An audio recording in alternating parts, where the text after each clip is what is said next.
Section 11 competent to contract.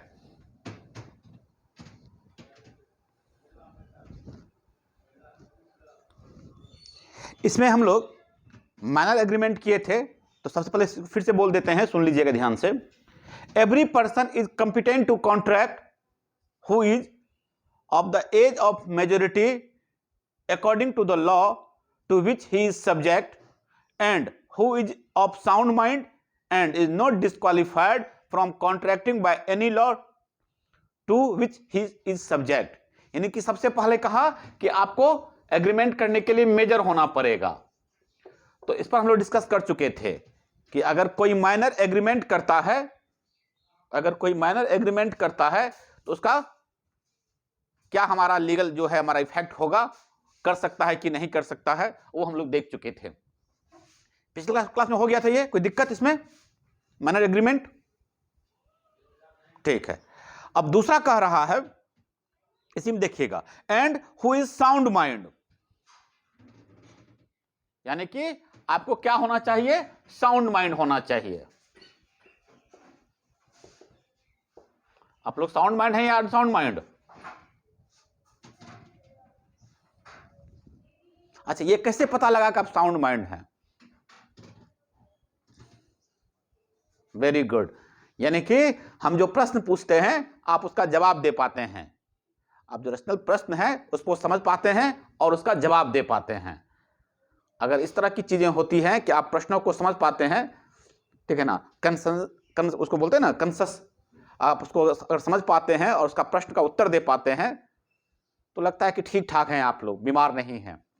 नहीं, क्या unsound mind नहीं है? और रंजीत बोलता है सर आपको जज कर पाते हैं। हाँ, वेरी गुड, बहुत बढ़िया।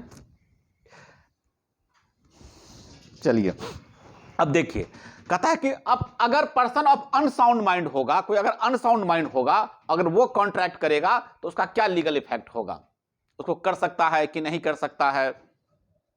ठीक है, चलिए अब हम लोग इसका देखते हैं, हम लोग इसमें अनसाउंड माइंड का।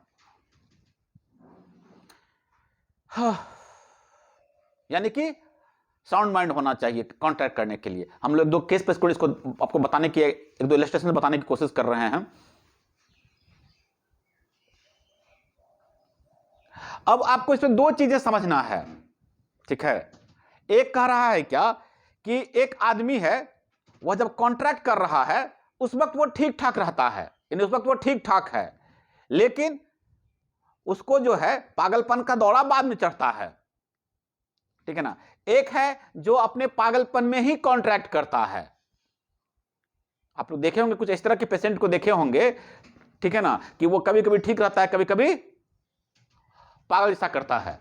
देखे हैं कि नहीं? हाँ, उसको बीच बीच में पागलपन का दौरा पड़ता है। क्या आप लोग देखे हैं?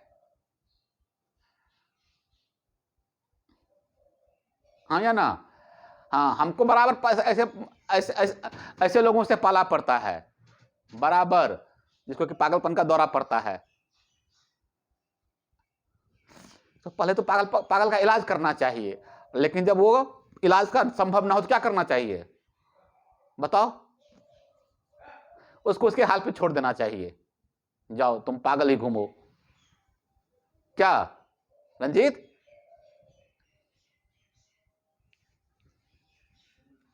बोलेगा नहीं कोई, क्या रंजीत? नहीं।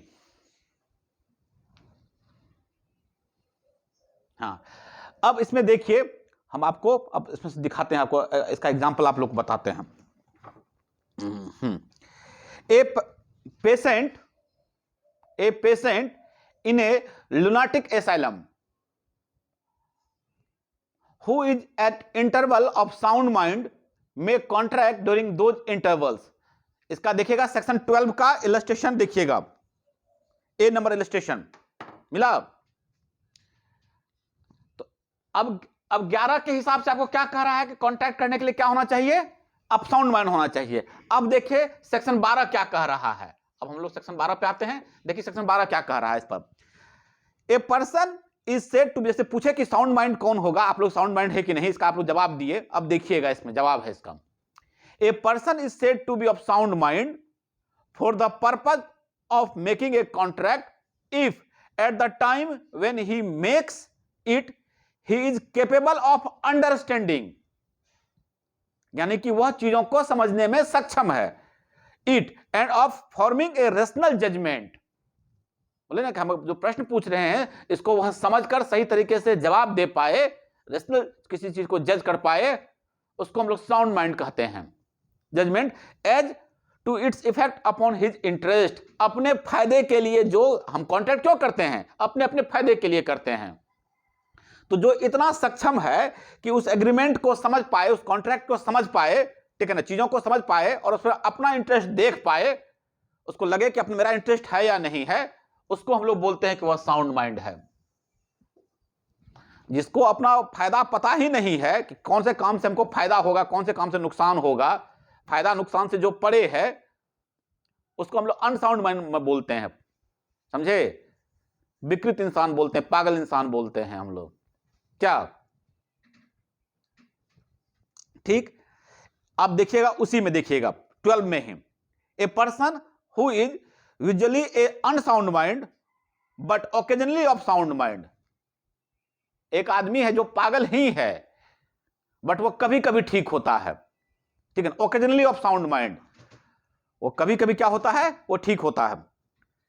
May make a contract when he is of sound mind, तो वह उस वक्त कॉन्ट्रैक्ट कर सकता है जिस वक्त वो ठीक रहता है, जिस वक्त वो साउंड माइंड का रहता है। क्लियर? हाँ, कोई इसमें कोई, यानी कि साउंड माइंड ही आदमी करेगा, वो पागल है ठीक है, लेकिन जिस वक्त वो साउंड माइंड है उस वक्त वो कॉन्ट्रैक्ट कर सकता है। ए person who is visually of sound mind, एक आदमी है जो जनरली ठीक रहता है but occasionally of unsound mind, इसलिए बोले कि इसमें दो सिचुएशन है, दोनों सिचुएशन को ध्यान में रखना है आपको। एक आदमी है जो साउंड माइंड का ही है लेकिन किसी कारणवश, किसी परिस्थिति बस कुछ समय के लिए उसका दिमाग जो है हिल जाता है, गड़बड़ा जाता है, तो कहता है may not make a contract when he is of unsound mind, तो जिस वक्त वो अनसाउंड माइंड है, जिसको दौड़ा पड़ा है पागलपन का जिस वक्त, उस वक्त वह कॉन्ट्रैक्ट नहीं करेगा, नहीं कर सकता है। दोनों स्थिति याद रहेगा, क्लियर है दोनों स्थिति, बोलिएगा। हाँ ठीक, अब इसी पर दो इलस्ट्रेशन है जो आप लोग याद रखेंगे अच्छे से। A patient in A lunatic asylum who is eight interval of sound mind में कॉन्ट्रैक्ट ड्यूरिंग दोज इंटरवल्स, एक आदमी है, एक पेशेंट है जो लुनाटिक एसाइलम में है, पागल खाने में है, ठीक है ना, और वह कभी कभी बीच में ठीक होता है, तो वह उस दौरान कॉन्ट्रैक्ट कर सकता है। यह आपके इलस्ट्रेशन ए में दे रखा है, याद रखिएगा 12 का इलस्ट्रेशन ए में दे रखा है।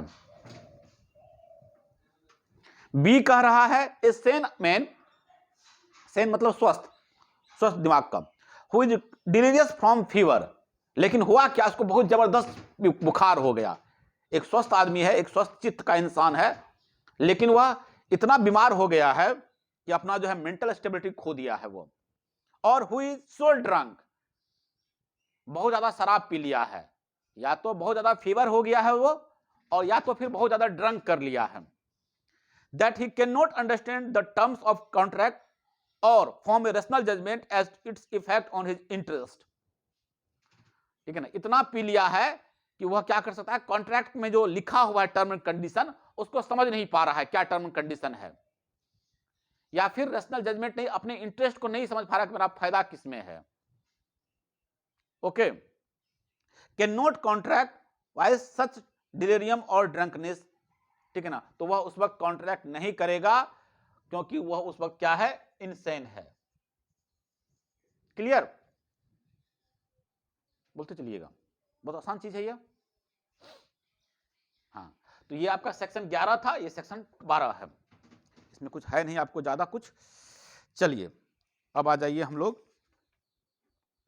एक केस देख लीजिए इसमें आप लोग, इंदर सिंह वर्सेस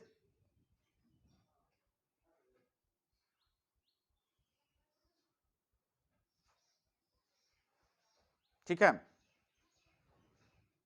इंदर सिंह वर्सेस इंदर सिंह इंदर सिंह, एक केस देख लीजिएगा इस पर आप लोग जो बता रहे हैं सेक्शन 11 में जो ये चीज कह रहे हैं अनसाउंड माइंड, और 12 जो बता रहे हैं हो साउंड माइंड, उस पर एक केस है इंदर सिंह वर्सेस परमेश्वर धर सिंह, पटना हाई कोर्ट का केस है 1957।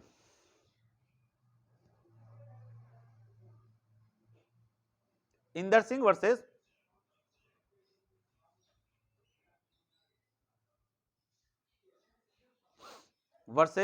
परमेश्वर धर सिंह।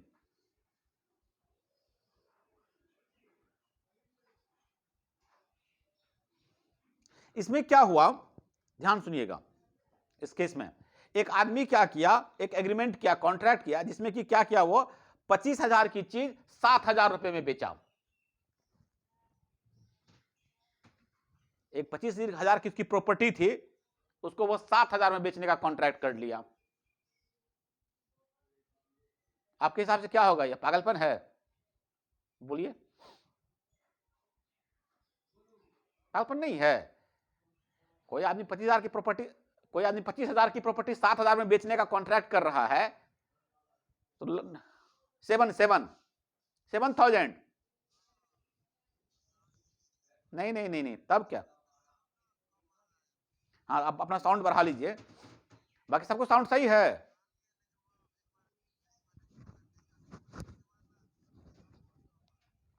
बाकी ठीक है सब लोग, ऑडिबल हैं, सुनाई पड़ रही है ना? हाँ 25, हाँ वो क्या किया, 25,000 की प्रॉपर्टी थी उसके पास, उसको 7,000 में क्या किया, वो सोल्ड करने का कॉन्ट्रैक्ट करता है कि बेच लेंगे आपको। उसकी मां जो है वह कोर्ट में यह साबित करती है कि मेरा बेटा जो यह एग्रीमेंट किया है वो उस वक्त पागल था, इडियट है, वो मूर्ख है, दिमाग से हिला हुआ है, ठीक है, idiot, incapable of understanding the transaction and that he mostly wander about, वो इधर उधर भटकता रहता है। वो पागलपन देखते नहीं, पागल लोग किसी रोड पे भटकते रहता है, तो वही कहता है कि वह रोड पे ऐसे ही भटकते रहता है, ठीक है ना? नहीं, the sale was held to be void. Okay, तो इस पर जो है पटना हाईकोर्ट का एक है, सुन लिएगा आप लोग। Patna high court said it does not necessary mean that a man must be suffering from lunacy to disable from entering into a contract. A person may to all appearances behave in normal fashion, but at the same time he may incapable of forming a judgment of his own as to whether the act he is about to do so his interest or not. In the present case he was incapable of exercising his own judgment. देखिए कितना अच्छा चीज लिखा है कि आपको कभी कभी ऐसा सिचुएशन होता है, कभी कभी ऐसा लगता है कि वह आदमी देखने में ठीक ठाक है, लगता है ना? हाँ या ना? कभी ऐसा लगेगा जब उससे आप बात कीजिएगा, बड़ा अच्छा बात करेगा, ओके, लेकिन वह जो है अपना इंटरेस्ट नहीं समझ पाता है किसी चीज में कि मेरा फायदा किस चीज में है। नहीं, जैसे आप लोग स्टूडेंट होकर अपना फायदा नहीं समझ पाते कि पढ़ने में मेरा फायदा है कि नहीं है, क्या? हाँ हाँ, अनसाउंड है, अगर अनसाउंड माइंड है, अगर आप लोग ये हरकत कर रहे हैं कि बाकी सारा काम सही कर रहे हैं, ठीक है ना?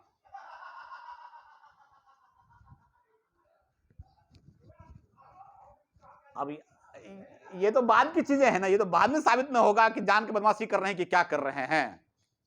लेकिन अगर आपको फायदा समझ नहीं आ रहा है कि हमको पढ़ने से क्या फायदा है हमको, ठीक है ना, आप अपना इंटरेस्ट नहीं देख पा रहे हैं, तो 8 बजे ज्वाइन कर लेते हैं तो फायदा समझ में आता है, ठीक है ना? नहीं, आप लोग पता करते रहते हैं कि अजय सर कितना पैसा कमा रहे हैं, अजय सर को डॉरी में कितना पैसा मिला है, नहीं, लेकिन इतना छोटा सा लॉ समझ में नहीं आता है आपको। कैसे समझेंगे कि आप पागल हैं? समझेंगे आप चालाक हैं क्या? याद वाले नहीं रहता है। उस दिन कौन लड़का पूछ रहा था हमसे, सर कितना दहेज लिए थे आप?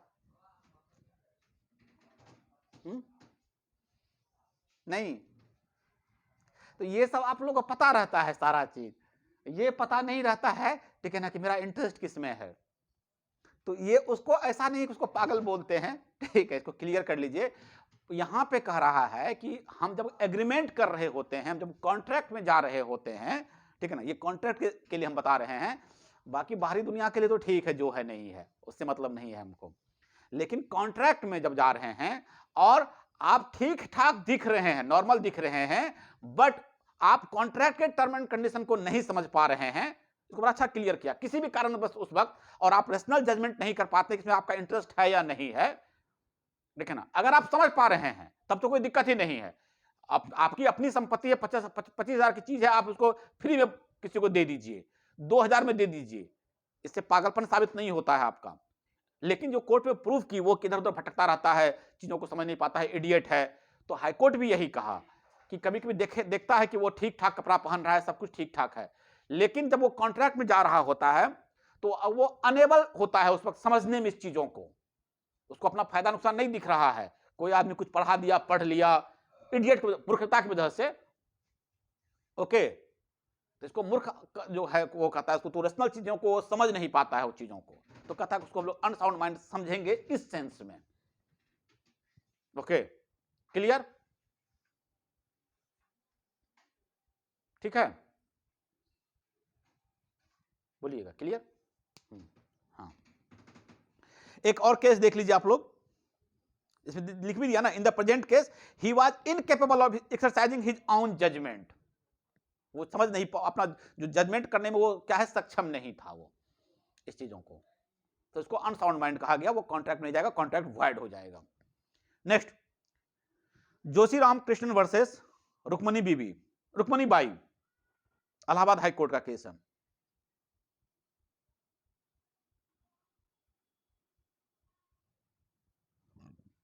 Joshi Ram Krishnan versus Rukmani by,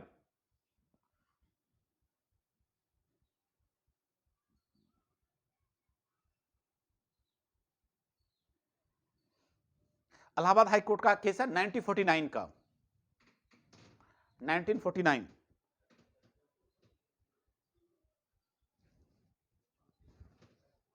Joshi Ram Krishnan, Joshi JOSHI, Joshi Ram Krishnan versus Rukmani by.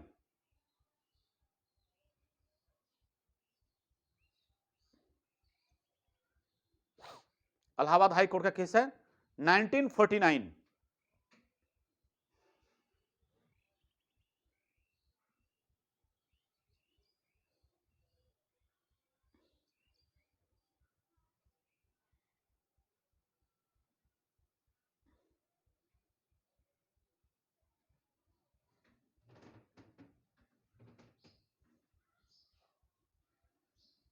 ठीक है, अब इसमें जो है इलाहाबाद हाई कोर्ट जो है वो अनसाउंडनेस ऑफ माइंड को डिफाइन किया है, हमको कोट करते हैं, सुनिएगा।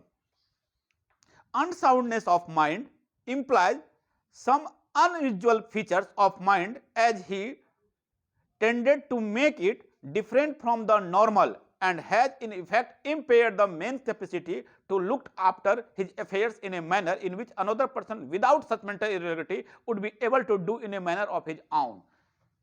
बड़ा अच्छा समझाया है इसमें भी कि हम लोग किसी को पागल बोलते हैं, साउंडनेस माइंड ऑफ बोलते हैं, क्यों बोलते हैं बताओ जरा, कैसे समझते हैं कि वो आदमी पागल है? नहीं बोलते हैं, उसे भी बोलते रहते हैं सबको, अरे यार तुम तो पागल है, हटाओ, बोलते हैं ना, बोलो, बिना सिर पर का बात करना, वेरी गुड, एक हुआ, दूसरा, हाँ हाँ ठीक है, तो अब समझो इस चीज को। तो इसमें जो कोर्ट कह रहा है, यही कह रहा है कि अगर आपका नॉर्मल बिहेवियर, हम लोग किसी को पागल इसलिए बोल देते हैं, ठीक है ना, क्योंकि उसका जो सोशल नॉर्म है हमारा किसी भी चीज को लेकर, उससे वो अलग है, बात समझे?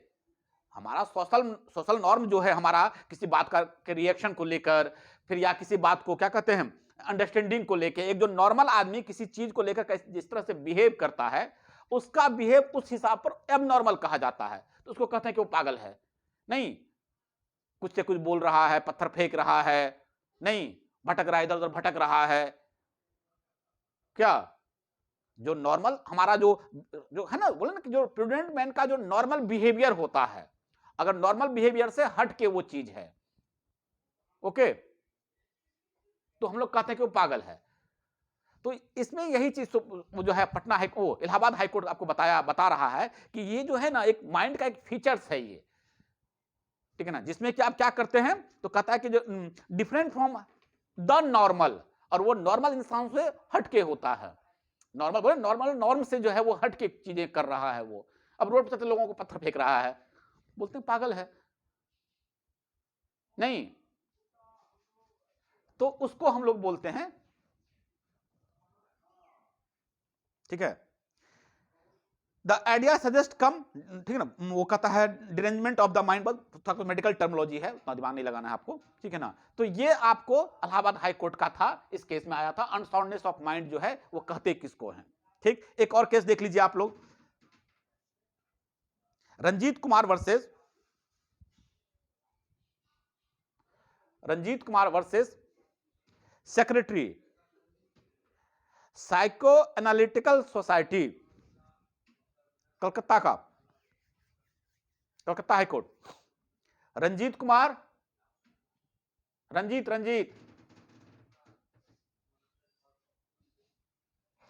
कुमार, रंजीत, ये आप ही से रिगार्डिंग केस है, Ranjit Kumar versus secretary psycho analytical society, माने कि साइको एनालिटिकल सोसाइटी का जो सेक्रेटरी था, ठीक है ना, ये इसलिए ऐसे लिखा जाता है secretary comma psycho analytical society, 1963 का केस है यह, कलकत्ता हाईकोर्ट का।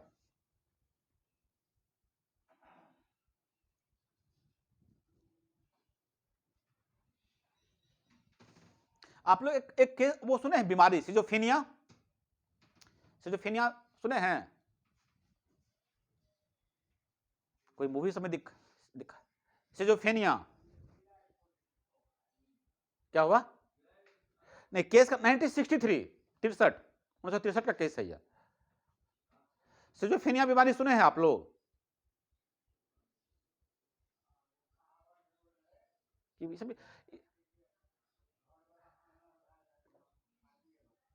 नहीं अपरिचित में तो वो था, क्या कहते हैं, डबल पर्सनैलिटी, वो स्प्लिट पर्सनैलिटी, वो तो स्प्लिट पर्सनैलिटी था अपरिचित में, हाँ, वो स्प्लिट पर्सनैलिटी होता है लोगों में, तो वह भी एक बीमारी है। बट हम सिजोफ्रेनिया आप लोग देखे होंगे, मूवी में देखते हैं बुजुर्ग आदमी सब जो है बातें भूलने लग जाता है, तो नॉर्मल एक बातें भूल जाना, दैट इज नॉर्मल बिहेवियर। हम, हाँ हम, नहीं गजनी वो अलग सिस्टम था, वो अलग चीजें हैं, वो शॉर्ट टर्म मेमोरी लॉस था वो, ठीक है ना। सिजोफ्रेनिया क्या होता है जनरली बता देते हैं आप लोगों को, एक होता है कि नॉर्मल बिहेवियर होता है कि हम 10 काम किए, एक काम भूल गए, ठीक है ना।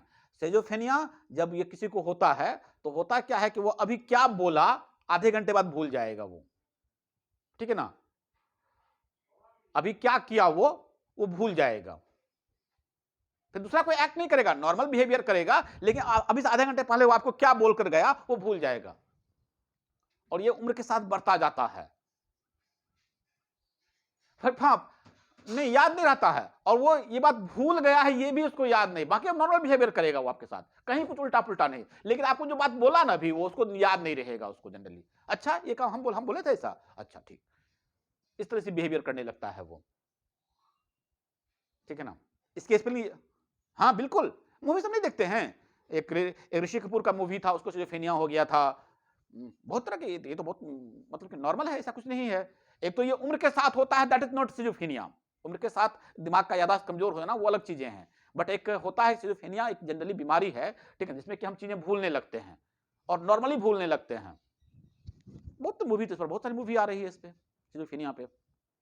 इसका स्पेलिंग होता है SCHIZ, लिख लीजिए, स्पेलिंग लिख लीजिए इसका सिजोफ्रेनिया का, SCHIZOPHRENIA,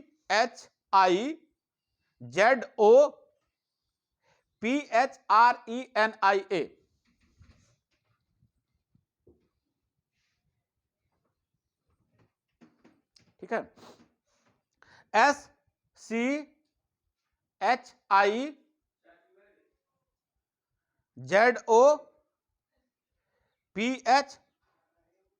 RENIA,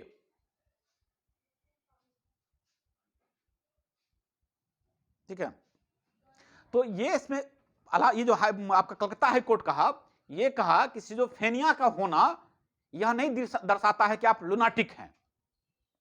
ओके, किसी को अगर सिजोफ्रेनिया डिजीज हो गया है तो यह नहीं दिखाता है कि वो पागल है। सिजोफ्रेनिया डिफरेंट थिंग है और लुनाटिक अलग चीजें हैं। बातें भूल जाना, दैट इज नॉट पागलपन का दौरा, नॉट लुनाटिक। समझ रहे हैं ना? ओके, यही कलकत्ता हाई कोर्ट उसमें कहा। It is a ultimate responsibility of the court of law to find and hold that a person is a lunatic under the Indian Lunacy Act 1912 and that he should be detained in mental hospital. The responsibility of the court is serious and heavy to must be discharged with great care and circumstances, and the court cannot do viciously through the medical or psychological specialist, तो it can always be should be. हाँ, तो ये चीज समझाने की इसमें कोशिश किया, पढ़ लीजिएगा जजमेंट, अच्छा ये भी है। कहा कि इसमें यहाँ पे कोर्ट को बड़ा सजग होकर काम करना चाहिए, ठीक है ना। मामला किसी ट्रायल में गया होगा तो फिर हाईकोर्ट में आया होगा मामला, तो कुछ इस तरह से ट्रायल कोर्ट किया होगा, तो इसमें हाईकोर्ट गाइडलाइन कहा, कलकत्ता हाईकोर्ट, वह बोला कि इसमें जो वो कहते हैं कोर्ट को बड़ा सलीके से हैंडल करना चाहिए इस प्रॉब्लम को। अब ये नहीं किसी को सिजोफ्रेनिया है और आप कह रहे हैं कि ये जो है लुनाटिक है, ये कॉन्ट्रैक्ट नहीं कर सकता है। सिजोफ्रेनिया होना और लुनाटिक होना, there are different types of things, ठीक है ना। तो आपको किसी एक्सपर्ट, मेडिकल एक्सपर्ट, उन सबसे राय लेना चाहिए। किसी को अगर सिजोफ्रेनिया की बीमारी के कारण हॉस्पिटल में एडमिट किया गया है तो जरूरी नहीं है कि वो पागल है। बात समझ रहे हैं? तो यही कलकत्ता हाईकोर्ट आपको इसमें कहा है। क्लियर?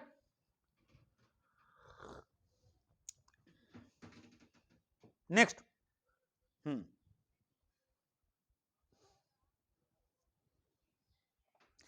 इसमें सेम एक्सपर्ट ओपिनियन लेना है, ये समझाने की कोशिश कर रहा है कोर्ट।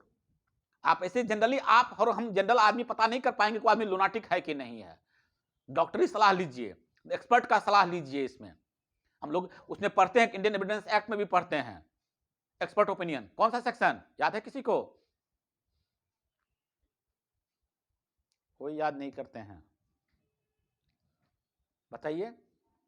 किसी को याद है? इंडियन एविडेंस एक्ट में एक्सपर्ट ओपिनियन पढ़ते हैं, जिसमें कि साइंस, मेडिकल, आर्ट्स, इन सब मामलों में आपको एक्सपर्ट की राय लेनी चाहिए।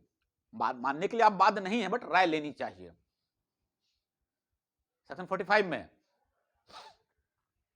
ओके, सब इंपॉर्टेंट सेक्शन सब याद रखिए। अब एक ये राजेंद्र कौर वर्सेस मंगल सिंह 1987 का, इसमें भी कोर्ट यही चीज कहता है। कोर्ट भी यही कहा, हम एक लाइन पढ़ देते हैं कि जब यह प्रश्न उठाया जाए कि यह आदमी लुनाटिक है या नहीं है, question is lunatic or of unsound mind and in doing so while the opinion of the expert is to be given weight, the court is not to give up its duty to decide. ठीक है ना। आपको लगता है, आपको राय लेनी है, आप किसी जजमेंट पर पहुंचना चाहते हैं, तो राय लिया जा सकता है, राय लेना चाहिए। ठीक है ना। मानने के लिए आप बाध्य नहीं है, ठीक है, बट राय ले लीजिए, क्योंकि इन जनरल यह पता करना बड़ा मुश्किल है कि कोई आदमी लुनाटिक है या नहीं है, या अनसाउंड माइंड है या नहीं है। जब कोर्ट में यही प्रश्न उठाया जाए, यही क्वेश्चन फैक्ट इनको वो क्वेश्चन रहे कोर्ट में, उसको बोलते हैं हम लोग फैक्ट इन इशू रहे कि whether some person is lunatic or not, तो आपको एक्सपर्ट ओपिनियन में जाना चाहिए। इसका इसमें है 1987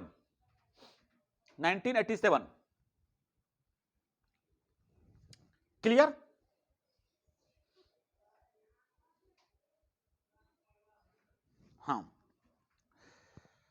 हाँ, चलिए, अब इसमें आपका कुछ है नहीं, जनरली आपको यही देखना है इसमें।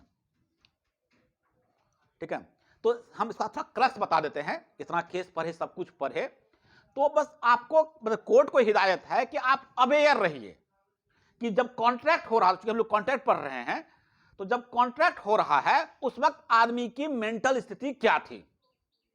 क्योंकि अगर मेंटल स्थिति लुनाटिक है या अनसाउंड माइंड है उस वक्त वो, तो वो कॉन्ट्रैक्ट नहीं करेगा, इनकम्पिटेंट हो जाता है कॉन्ट्रैक्ट करने के लिए। जो कि 12 में डिफाइन किया गया है कि साउंड माइंड कौन होगा। 11 में कह रहा है कि वैलिड कॉन्ट्रैक्ट होने के लिए क्या चाहिए, कैपेसिटी टू कॉन्ट्रैक्ट चाहिए और आदमी साउंड माइंड का होना चाहिए। तो जब उसका जवाब देते हुई अब साउंड माइंड, तो इसका जवाब 12 में है कि यह साउंड माइंड का होगा। और इतना हम लोग जो है केस लिखेंगे कि इसको इस तरीके से हम लोग केस को देखेंगे कि वह आदमी है या नहीं है, या उस कंडीशन में क्या किया जाएगा। जब वो कॉन्ट्रैक्ट कर रहा था उसकी मेंटल कंडीशन किस कारण, किस वजह से दुरुस्त थी या नहीं थी। ओके, अपना वो रैशनल जजमेंट कर पा रहा है कि नहीं, अपना इंटरेस्ट समझ पा रहा है कि नहीं पा रहा है। ओके, ठीक है। अगर कोई पागल है, मान लीजिए नॉर्मली पागल रहता है, लेकिन वो कभी कुछ दिन के लिए ठीक हो गया, उस वक्त वो एग्रीमेंट किया, ठीक है। नॉर्मली वो नॉर्मल रहता है, बट वो कभी कभी उसको दौरा पड़ जाता है किसी कारणवश, वो कॉन्ट्रैक्ट नहीं करेगा। कोई आदमी बहुत शराब पी लेता है, देखे को नहीं तुम लोग, बहुत आदमी को जो आदमी जब बहुत ज्यादा शराब पी लेता है तो क्या करता है, देखे को नहीं देखे तुम लोग? रंजीत, राहुल, सुमान, मौसमी, अरे वो रास्ता में तो बेहोश होकर पड़ा रहता है, वो ठीक है, लेकिन देख वो सीधा कहेगा कि हमको अंबानी का जो है ना एंटीलिया खरीदना है। नहीं क्या? हाँ वही तो बोल रहे हैं, अंबानी का एंटीलिया खरीदने को सोचने लगता है कि जरा पता करो अंबानी का एंटीलिया कितने रुपये का है, कल उसको जाकर उसके मुंह पे चेक मारेंगे। नहीं, तो उस वक्त उसको एग्रीमेंट कोई करवा ले इस तरह का कुछ भी, ठीक है ना। आज तुम्हारा भाई गाड़ी चलाएगा, सुनते हो कि नहीं सुनते हो? आज तुम्हारा भाई गाड़ी चलाएगा, तुम लोग मीम्स वगैरह से भी नहीं देखते हो? नहीं, पीने के बाद आदमी जो है ना, ले जाओ तुम्हारा भाई तुमको दिया, तो वो 25,000 की चीज 7,000 में दे देगा वो आपको उस वक्त, क्या? तो वो देख लेना है कि उस वक्त वो एग्रीमेंट कर सकता है कि नहीं सकता है, कॉन्ट्रैक्ट कर सकता है, नहीं कर सकता है। क्या हुआ?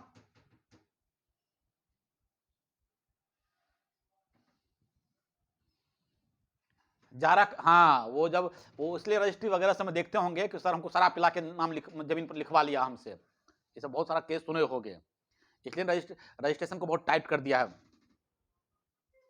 क्या हुआ? बाबला इसको कोर्ट में बहुत बहुत अलग तरीके से प्रूफ करना होता है, मामला तो बनेगा, बनता भी है, ठीक है ना। वो देखा जाता है बहुत सारा चीज, सर्कमस्टांसेस चीज होता है ये चीजें, ठीक है ना। इसीलिए ना अब जो है, नहीं पहले ऐसा नहीं होता था राहुल, पहले ऐसा नहीं होता था राहुल। हम इसलिए तो बता रहे हैं कि अब इतना नियम टाइट कर दिया है कि दोनों पक्ष रजिस्ट्रार के सामने आएंगे, आधार कार्ड होता है, फिंगर का वो लिया जाता है, अब ये नियम है। आज से 60 साल पहले ये नियम नहीं था। अच्छा उस अब बिल्कुल नहीं, अब तो सारा, हाँ हाँ राहुल समझ गए बात को, अब तो बिल्कुल नहीं चलेगा, अब तो सारा काम ऑनलाइन होने लग गया है, आपकी आंख की पुतली ली जाती है। पहले जब था ना, जब मैनुअल होता था, कागज पर लिख के सारा काम होता था, तो उस वक्त बहुत झमेला होता था। हाँ उस वक्त बहुत झमेला होता था, ठीक है ना। वो उस वक्त की हम बात बता रहे हैं, अब तो बिल्कुल, हाँ ये बहुत है, लेकिन पुराना केस होगा, वो नया केस नहीं होगा ऐसा।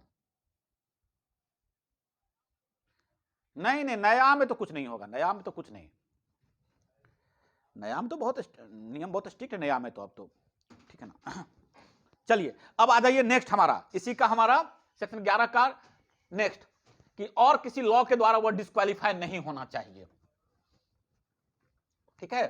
सेक्शन 10 में देखिए, सॉरी सेक्शन 10 में कह रहा है, कंपिटेंट टू कॉन्ट्रैक्ट में ही जो लास्ट का आपका जो पैरा है वह कह रहा है not disqualified from contracting by any law.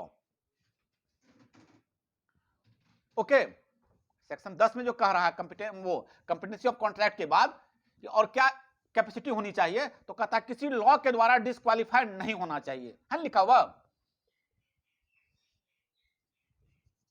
मिल गया सबको? हाँ देख लीजिएगा, यानी कि 3 चीज कह रहा है वो, क्या? तो कहता है कि मेजर होना चाहिए, वो देख लिए हम लोग कि अगर माइनर करेगा तब क्या होगा। कहता है कि साउंड माइंड होना चाहिए, तो कहता है अगर अनसाउंड माइंड करेगा तो क्या होगा।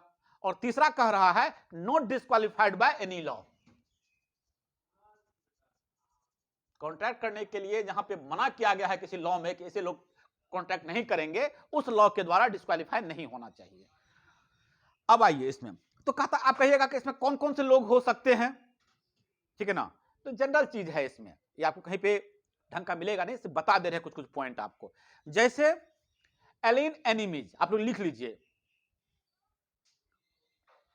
आपका जिस देश के साथ शत्रुता है, जिस देश के साथ आपका युद्ध चल रहा है, सरकार ने घोषित कर दिया है कि यह मेरा शत्रु देश है, इसके साथ किसी तरह का कोई हमको संबंध नहीं रखना है, कोई कॉन्ट्रैक्ट नहीं करना है। एलियन एनिमीज, ALIEN, एलियन मतलब विदेशी होता है, एनिमी मतलब शत्रु, यानी दूसरे देश का जिसके साथ हमारी शत्रुता चल रही है। ए person who is not a citizen of India is an alien, जो भारत का नागरिक नहीं होगा, विदेशी होगा, ठीक, और उसके साथ हमारे दोस्ताना संबंध नहीं रहे होंगे हमारे देश के साथ। आपका एलियन जो है वो फ्रेंड भी हो सकता है और एनिमी भी हो सकता है, तो आप अपने एलियन एनिमी फ्रेंड के साथ तो कॉन्ट्रैक्ट कर सकते हैं।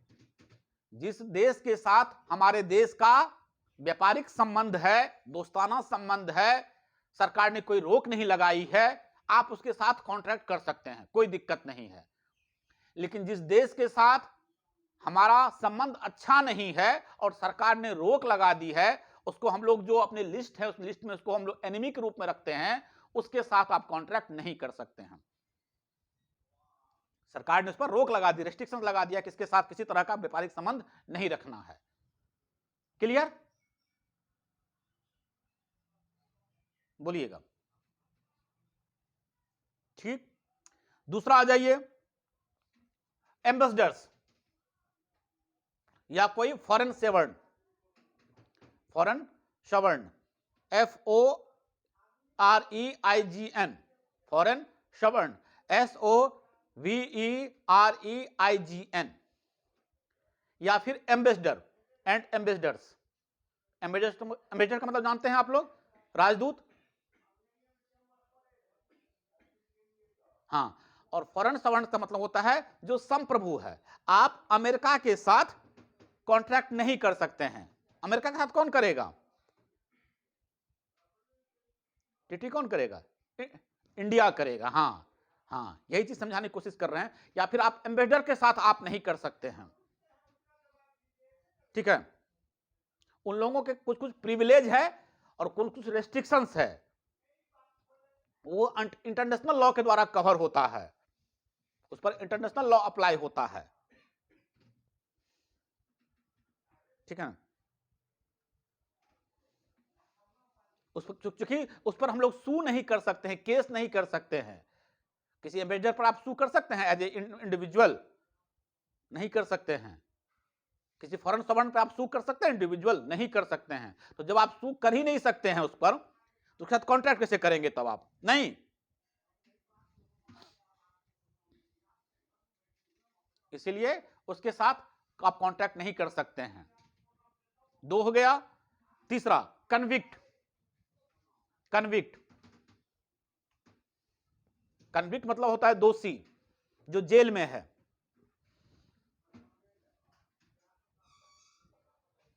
तो जब तक वह किसी जेल में है, जब तक वह सजा काट रहा है, तब तक बहुत सारा कॉन्ट्रैक्ट करने से उसको रोका जाता है। वह कॉन्ट्रैक्ट उस वक्त नहीं कर सकता है,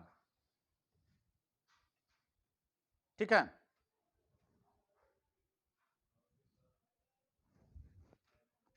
बात समझे?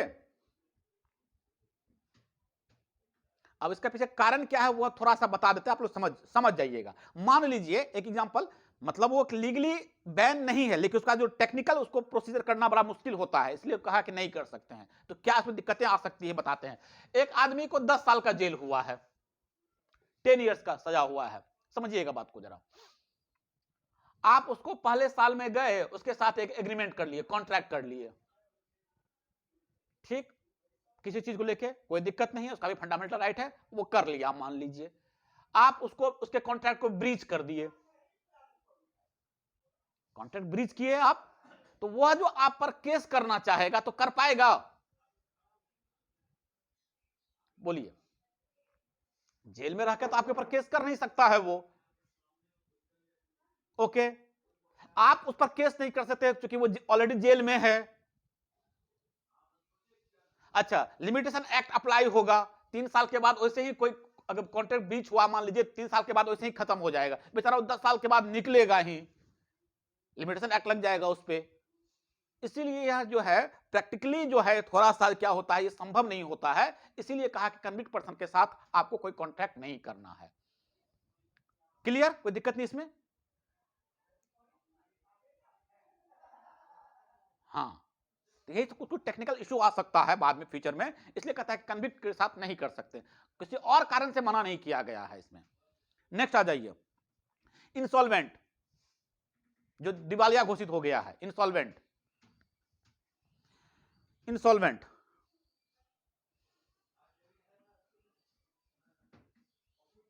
इंसॉल्वेंट जानते ही है, जो आदमी खुद को इंसॉल्वेंट कर लेता है उसका बहुत सारा राइट्स चला जाता है, तो उसके अंदर यह भी राइट्स है। अगर कोई आदमी अपने आप को दिवालिया घोषित कर लिया है, आप उसके साथ कोई कॉन्ट्रैक्ट कर सकते हैं, उस पर कोई आप लीगल एक्शन ले ही नहीं सकते हैं, तो उसके साथ कॉन्ट्रैक्ट करके क्या फायदा आपको, क्योंकि वो कॉन्ट्रैक्ट ब्रीच भी कर देगा तो आपको कंपनसेशन मिलेगा नहीं, आपको किसी तरह के नुकसान की भरपाई वो करेगा नहीं आपकी, तो उसके साथ कॉन्ट्रैक्ट करके कोई फायदा तो है नहीं।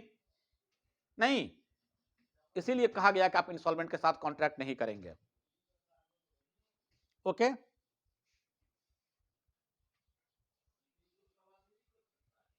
वर्ड है।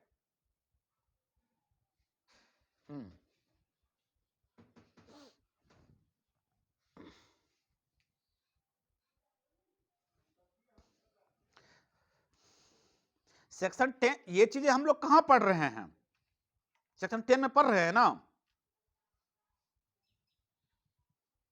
हाँ या ना? इस सेक्शन 10 में है ना, कंपिटेंसी ऑफ कॉन्ट्रैक्ट में, ये व्हाट एग्रीमेंट्स आर कॉन्ट्रैक्ट, उसी के अंदर ये पढ़ रहे हैं ना, कंपिटेंट टू कॉन्ट्रैक्ट। और वहां पे लास्ट में देखिए डिक्लेयर टू बी वॉइड, देखिए सेक्शन 10 में देखिएगा, ठीक है ना? ओके, तो आप उसके साथ नहीं कर सकते हैं। चलिए, इसके बाद अगर कोई मैरिड पर्सन है, ध्यान समझिएगा,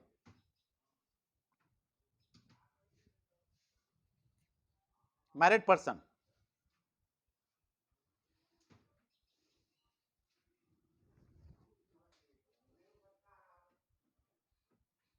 ठीक है, और कोई प्रॉपर्टी ज्वाइंट में है किसी के साथ, उसका हस्बैंड के साथ, इस तरह से, तो फिर वहां पे आप एग्रीमेंट उसके साथ नहीं करेंगे, किसी फीमेल के साथ या फिर अलग से उसके साथ नहीं करेंगे,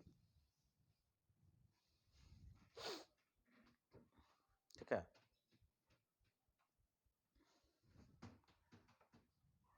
नहीं, अपने पर्सनल प्रॉपर्टी पर कर सकते हैं, ज्वाइंट के साथ प्रॉपर्टी अटैच है किसी के साथ, तब नहीं करेंगे उसके साथ। वैसे भी ज्वाइंट स्टॉक में हम लोग करते भी नहीं, जिसका जिसका 3-4 ऑनर है उसको आप अलग अलग से उसके लिए, उस प्रॉपर्टी के लिए आप उस पर जो है एग्रीमेंट नहीं करेंगे, सब ना सब मिलकर करेगा उस पर तब।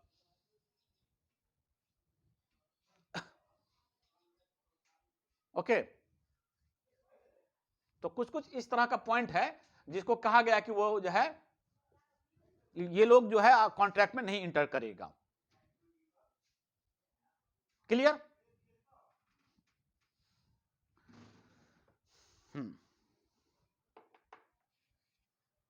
एक दो केस आप लोग पढ़ के रखेंगे इसके से जुड़ा हुआ, जो आपको बता देते हैं। मोदी भी केस बोले थे, बहुत लीडिंग केस है, इसको पढ़ेंगे आप। एक केस है खानगुल वर्सेस एक बहुत लीडिंग केस बता रहे हैं, खानगुल वर्सेस लखा सिंह, 1928 लाहौर का केस है, बहुत अच्छा केस है यह, माइनर से जुड़ा हुआ। फिर से बोल दे रहे हैं, खानगुल, KHAN, खानगुल वर्सेस लखा सिंह, यह भी माइनर पे ही केस है।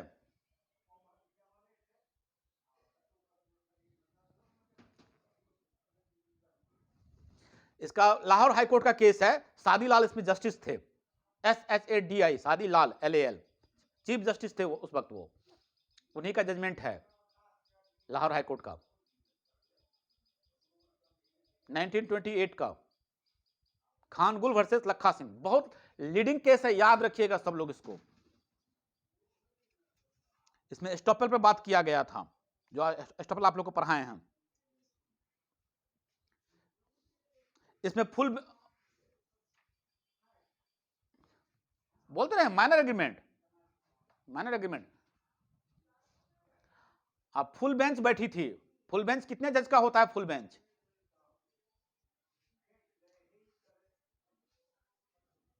फुल नहीं, 3 जज का होता है फुल बेंच। आवाज म्यूट कीजिए, किसकी आवाज ऑन है? आवाज म्यूट कीजिए, आवाज म्यूट कीजिए। आरजू आवाज म्यूट कीजिए, आरजू। हाँ, 3 जज का। एक होता है सिंगल बेंच जहां एक जज बैठते हैं, 2 जज जहां बैठते हैं उसको डिवीजन बेंच बोलते हैं, जहां पे 3 जज बैठते हैं उसको फुल बेंच बोलते हैं। इससे ऊपर जब जज बैठते हैं उसको हम लोग, चूंकि कॉन्स्टिट्यूशनल मामला आ जाता है, हम लोग कॉन्स्टिट्यूशनल बेंच बोलते हैं। वो होता नहीं है जनरली, उसको बनाया जाता है। कॉन्स्टिट्यूशनल बेंच को बनाया जाता है कुछ समय के लिए, कोई खास केस को देखने के लिए। नहीं तो जनरली या तो सिंगल बेंच होता है, या डिवीजन बेंच होता है, या फिर फुल बेंच होता है। तो जनरली हाई कोर्ट में आपको डिवीजन बेंच और फुल बेंच मिलेगा। 2 जज कम से कम रहेंगे या फिर 3 जज रहेंगे। ठीक है, तो ये डिवीजन बेंच, ये फुल बेंच का जजमेंट था। ये बड़ा अच्छा केस था, इस केस को पढ़िएगा, कल पूछेंगे हम। खानगुल केस, इसका एसपी है 1928 1928।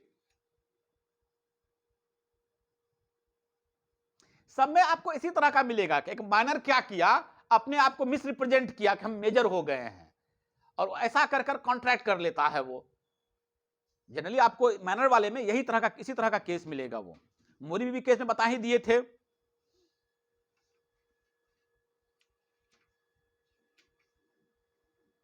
ओके, तो ये दोनों केस बहुत लीडिंग केस है माइनर के लिए। ठीक है ना, कैपेसिटी टू कॉन्ट्रैक्ट में हम लोग पहले पढ़ते, सबसे पहले पढ़े कि मेजर होना चाहिए, और माइनर होगा तो क्या करेगा। तो ये केस में हम लोग डिस्कस करते खानगुल वर्सेस लखा सिंह के केस में और मोदी बीबी केस में। दोनों बहुत लीडिंग केस है, दोनों आप लोग अच्छे से पढ़ेंगे। बाकी ये 2 पॉइंट तो आपको बता ही दिए हैं कि वह अनसाउंड माइंड जो है, ठीक है ना, नहीं होना चाहिए, साउंड माइंड का होना चाहिए, या किसी और लॉ के द्वारा डिस्क्वालीफाई नहीं होना चाहिए। तो सेक्शन हमारा 11 हो गया हमारा, ठीक है ना, 12 हो गया हमारा, 13 14 सब कर ही दिए थे। अब हम लोग आगे नेक्स्ट अगले क्लास में करेंगे।